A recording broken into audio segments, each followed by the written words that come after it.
What's good to all my ruthless addicts? It's your girl Tika Deshawn, your ruthless addict therapist, ushering in your season 2 3 episode review.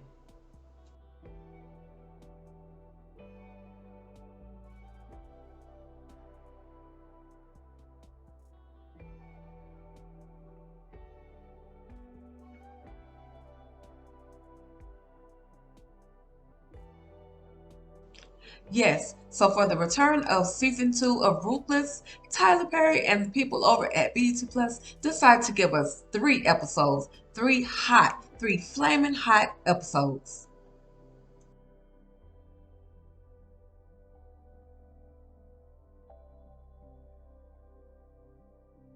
Okay, y'all. So in the beginning of season 2, episode 1, entitled The Outhouse, we see Oliver dismembering the rest of Lilo's body.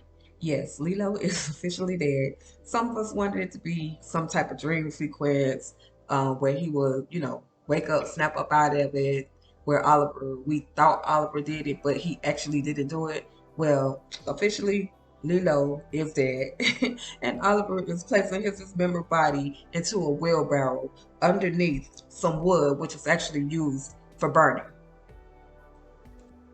Okay, y'all. So then we have Marva and Daikon. Daikon heads on over to Marva's trailer and knocks on the door. Who is it? They got this, they always have this little hilarious dialogue between the two of them. And so Daikon says it's Daikon, and finally Marva go ahead and let him in. And so Daikon, says, I heard you've been flirting with my men and you need to leave them alone. And so Marva, of course, she gonna do Marva straight denial. I don't know what you're talking about. I didn't do it. I wasn't flirting with your men. Whoever said it was lying. So then after the conversation continued to kind of build up, Marva said, I know that little yellow goat told you he lied on me and said that I was flirting with him after I heard him and the other one talking about, having sex with the women on the compound. And so that's why he's lying to me. And Daikon was like, my men don't lie, or lying on me, excuse me. And Daikon was like, my men don't lie. And then, of course, Marvel in Marvel fashion had to throw it up in his face. Oh, so like Andrew? So Andrew don't lie, or Andrew didn't lie to you? And so Daikon is like, okay, whatever, lady. Just leave the men alone, and then you don't have to worry about me coming back to say a word to you. Just leave me alone. And Marvel's like, well, who you gonna tell? Because the highest, I'm his favorite. He believes everything that I say, so he's not gonna believe you. And at that point, Daikon is like, man, whatever. Let me get up out of this trailer. Let me just go. And Daikon says, as he's walking out, it stinks in here. And Marva's like, what do you know, kind? Like, what? Marva, did you just call this man a CUNT? So, yes, she did. Yes, she did. Like I said, the dynamic and the conversation between the two of them is always hilarious to me.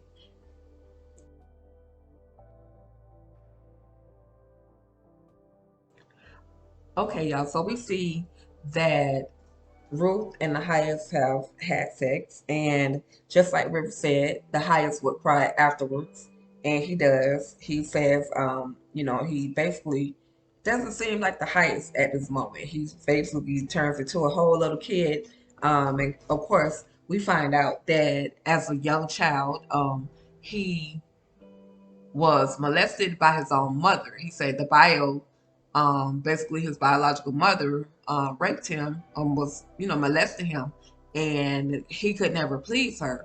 So my thing is, what little boy can please a big grown woman? That's disgusting. uh get your life, mom. So that's why this is why the highest is so jacked up right now.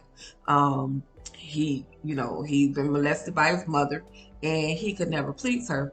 And so Ruth sees that he's, crying, as like I said, as River said he would do, and she go ahead and tries to comfort him. um you know I don't know if she playing along, or if she's just like, oh my God, I really feel bad for you. But she's, saying, well, you're better than what your mom said you were, and how she treated you was, you're the highest now. You have the power. You don't have to be that little boy anymore. You can, you can move past it. You are the highest. And um, that's change the note a little bit. That's the thing with when people are molested or raped or are victims of anything. Um, you basically hold on to something so traumatic, something you hold on to those things for a long time and you allow it to take over. So basically Ruth is telling the highest, you're the highest. Everybody loves you. You please everybody, and you don't have to allow that situation to, rule you. And so Ruth says, he asked Ruth, Highest asked Ruth, do you love me? And Highest says, yes. Sorry. Ruth says, yes, I love you. And then she, I'm confused by Ruth. She got me started over here. I'm confused by Ruth, but that's okay. We're gonna keep on watching. So yeah, he says, he's overwhelmed, so he at this point it's like she's doing whatever she can to basically stroke his ego. And she's showing him that, she's telling him, yes, you're powerful, you can protect the little boy. And he goes back and says, like, I protect the children. And she's like, yes, highest, you just the way you protect the children and us.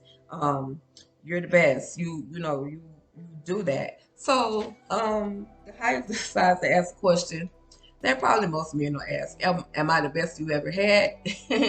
And of course Ruth had to be honest, and she was like, no. Um and so he at first she was thinking, oh man, he's gonna, you know, do something to hurt me because I told him that. But in actuality, he appreciated the truth more than anything. So once she said that, no, you aren't the best, he was like, okay, that's fine. I appreciate you telling the truth. And so, you know, Ruth just gets right on up, putting her clothes on, and she's walking on out, out of the Hyacinth's trailer. Um, but Ruth, you can step back over to that one sink and wash off just a little bit, like what they call it, more good old hoe baths. You can do that. You had to literally just put your clothes on and walk out the trailer as if nothing had happened. Hilarious, but yeah. So we're gonna see how this whole thing plays out with the highest and with Ruth. Okay, y'all. So when the highest asked Ruth if he was the best that she had ever had, um, Ruth said no, but you are the biggest. And that just literally filled up his ego. That made him feel so good. And so that's when, after they had that conversation, he felt a whole lot better after feeling like that little boy all over again.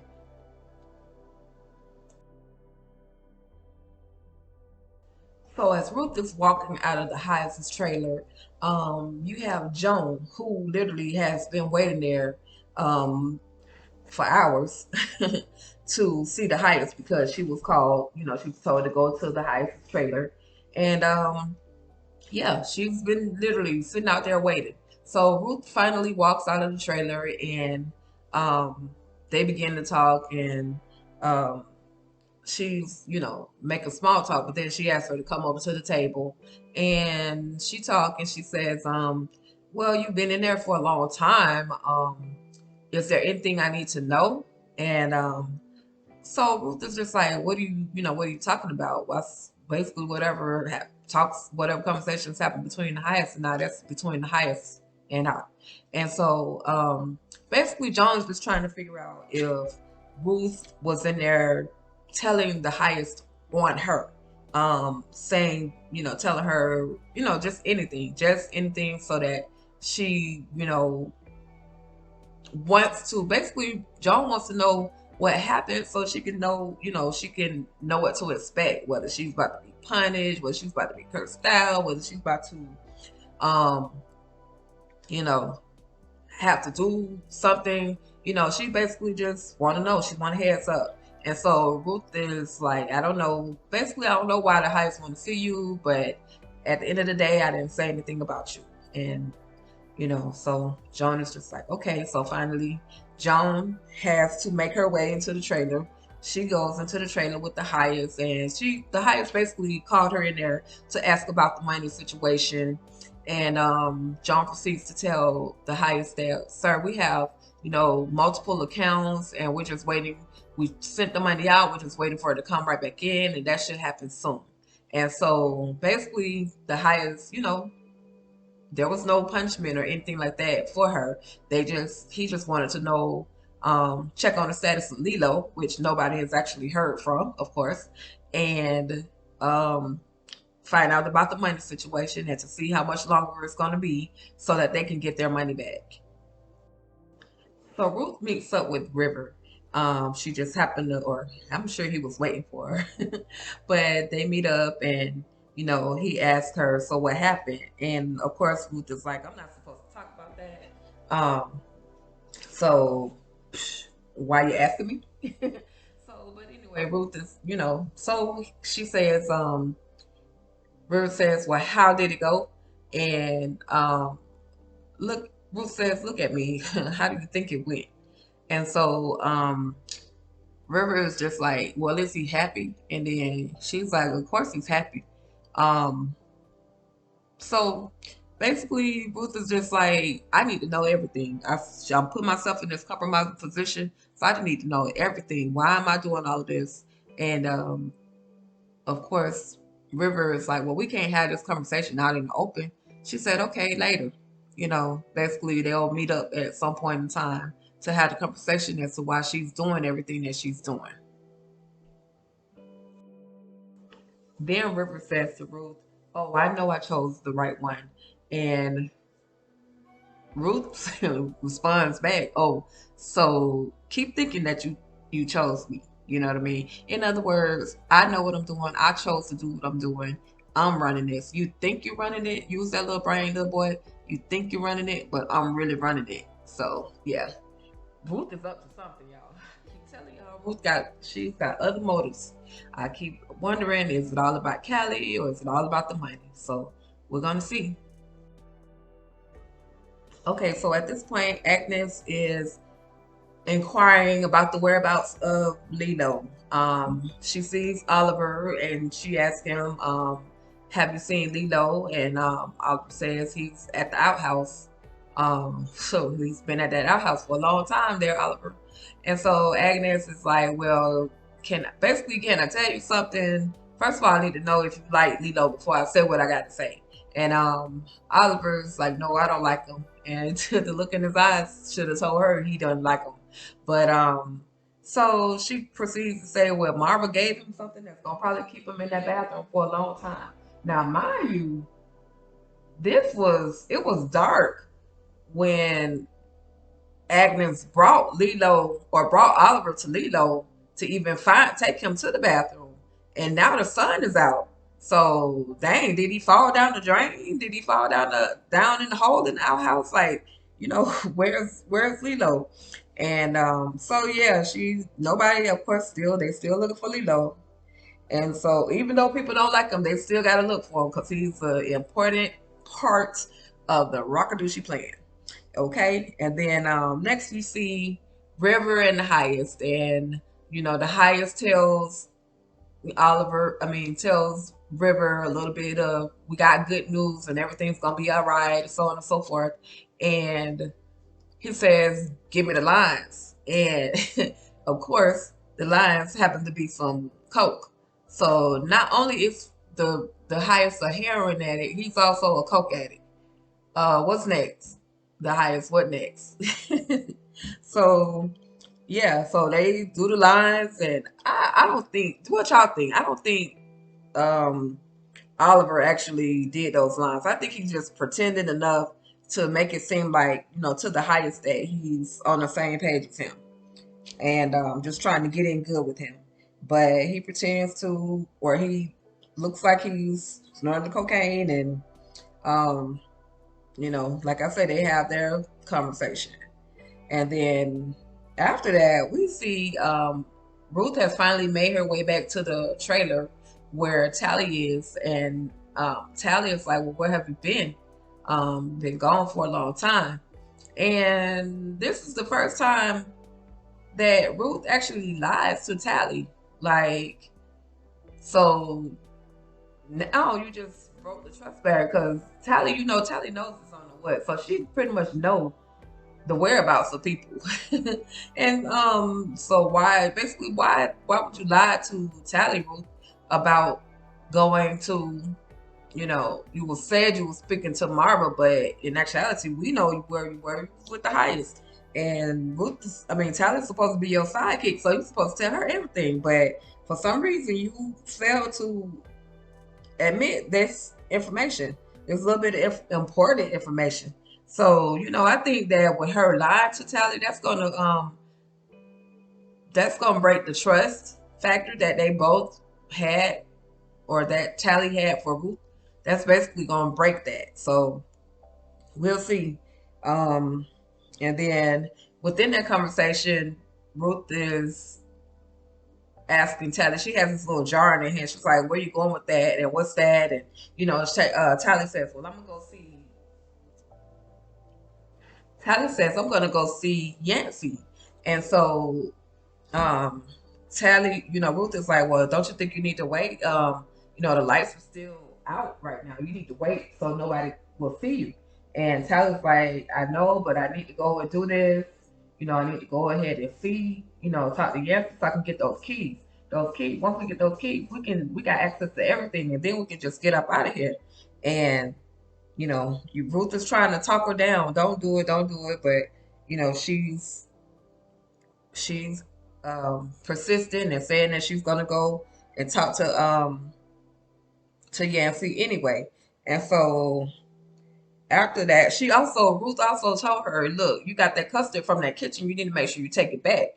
I'm thinking, what do y'all think? I'm thinking there's something in that custard, some type of or either she's gonna put something in there and give it to him, something to maybe knock him out, so she really doesn't have to have sex with him, and so that she can get those keys. That's my opinion. That's what I think she's gonna, that's what I think she's gonna do.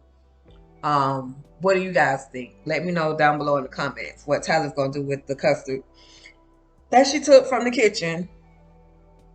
All right. So then we see Mac and Andrew. They're taking photos of the quote unquote dead Sarah. Of course, we already know that Andrew and Mac put this whole thing together just so that he can take this information back to the Rakadushi compound. Just so he'll be allowed to go back to the Rakadushi compound.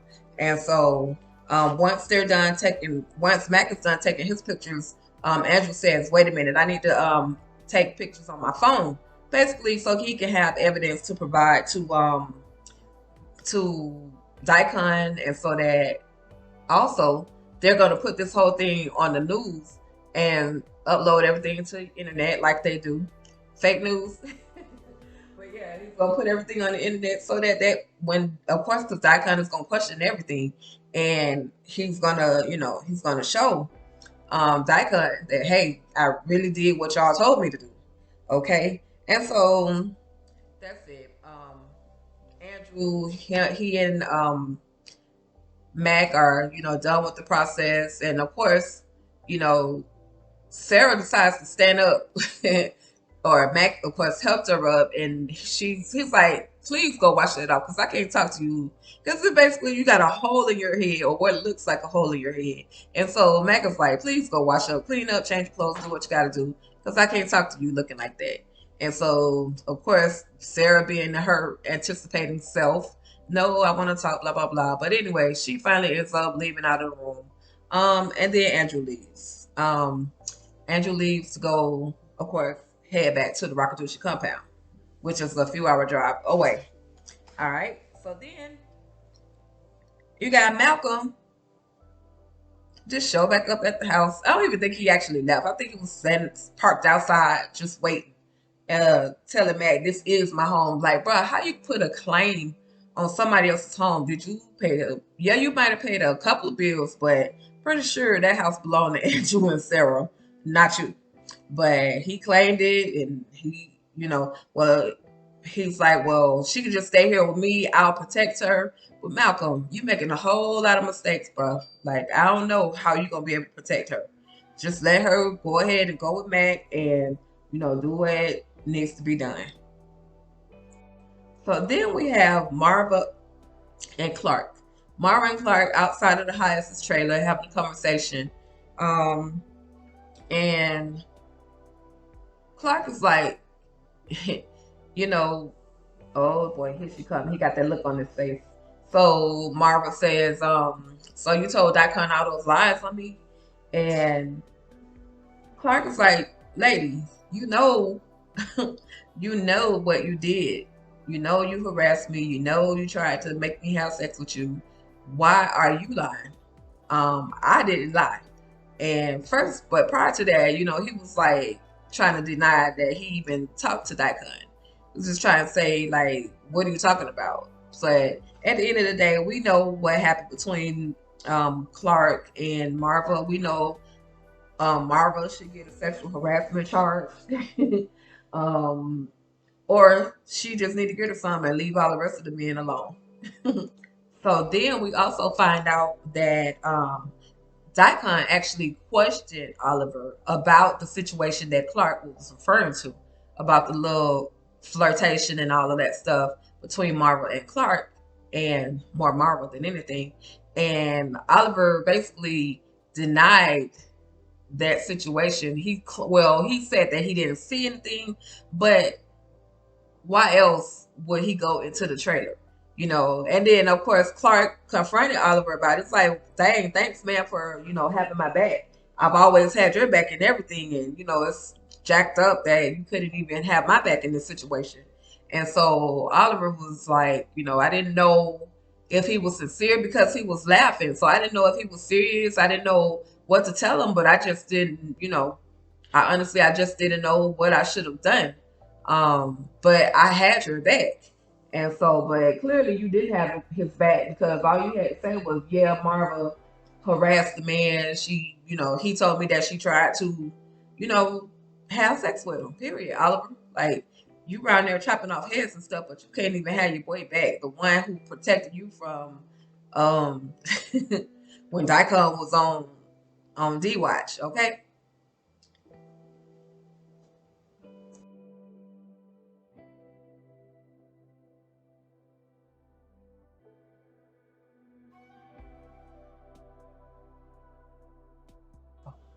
Okay, so then we have FBI agent Brian Rawlins and Sheriff Conley, who, after leaving, if you remember from the last episode, they left from the couple's home after talking to them to try to see if there was anything going on that they should just do a wellness check on. And, Brian, he's like, we need to go back to that Rockadusha compound. Something just does not seem right. But the sheriff is singing a whole different tune. Like, I don't think we should go up there, not today. But then I kind of understand the sheriff, somewhat understand his logic. Like, hey, we don't have the proper documentation, the proper paperwork that we need. There's a protocol that we have to take in order to go there. We can't just show up. We have to have paperwork. We got to have a warrant, in other words. So let's just wait until tomorrow. Let's do what we need to do. Wait until tomorrow, and then we'll go and see what's going on there. Of course, Brian is like, nope, we need to go ahead and do it, nip it in the bud. And Sheriff is like, sorry, Brian, sorry, young fella, but it's not your way, brother. It's my way. This is my town. It's my way. Okay, so then we're back at the Rockadusha compound, and Joan is looking for Lilo. Agnes has sent her to go look for Lilo. She go to the stall, or to the porta potty, the outhouse, and she literally walks in the outhouse, and he's not there. I'm like, you stepped all the way in the outhouse. You didn't just crack the door open to see if somebody was in there. So no, she walked all the way in, and she's back out. And then River approaches her. Um, And first they played a whole it's a fire Rockadoosh Day role. They play that, and then he goes into um, questioning Joan about, basically about what's going on. And she asked him, well, he says, well, Ruth is in. And she says, are you sure about that? John's like, are you sure about that? Because the last time I checked with her, she didn't seem like she was too, down with what we had going on. And he was like, yeah, she's in. Um, Joan is like, look, I just want to get this money and get up out of here. So obviously, just looking at what we got going on right now, Joan is in. Like she's trying to get out the Rockadoosh compound, but she ain't trying to leave broke. She hated there just as much as everybody else, but she trying to, have her money right. Um, so basically, they're showing us that Joan is actually in on the plot to leave from the Rockadoosh compound. Okay, lastly, y'all, we have Oliver and Lacey. He takes her into one of the sheds that's there on the Rockledge compound, and he's like, "I need to talk to you." So, um, she's like, "We can't be seen together. Why? What are you doing?" And so he proceeds to tell her that he has cut the head off of Lilo, and everybody knows. Except for some reason, Oliver's the only one that don't understand the power that Lilo actually has on that compound.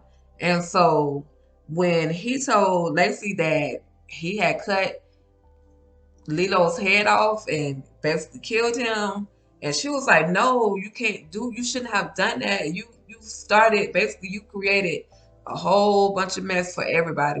It's gonna be some problems if they find out that Lilo is dead. We're all gonna be dead if they find out what you've done. So you need to figure out how to fix this, get rid of the body or something. You're gonna have to do something. You're gonna get all of us killed. Your actions are just, you just basically cause us all to be killed if, they find out what has happened to Lilo."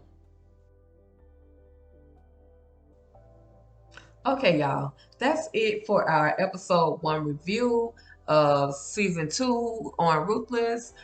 Thank you guys so much for stopping by, taking out the time to um, tune into my channel. I want to thank you to my new subscribers. You guys are awesome. Together we will grow. You already know this is a new channel, but I do want to say thank you, guys. Thank you so much for taking the time out to tune in and just, you know, taking a listen to what I have to say about this television show, Ruthless. It's gonna get crazier and crazier. I'm definitely gonna be bringing y'all the reviews on episodes 2 and 3 shortly, so just stand by for that content. Also, if you are a Tyler Perry Ruthless fan member or a Facebook member on our Facebook page, we're having a few contests that are taking place. I'm going to be giving out some cute little mugs to some of the most interactive members in our group. And we also have a competition where it's just a little challenge where the person that invites at least 10 people, basically, invite 10 people to subscribe to the YouTube channel, invite 10 people to our Facebook page, um, invite 10 people to our Facebook group. And basically, I'm gonna put your name in the bowl. We're gonna shovel that thing around randomly, and the prize is gonna be $100 gift card to wherever you want, from whatever store you want.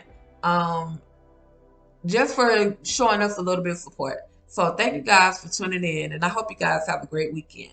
Season episodes 2 and 3 review coming to you shortly.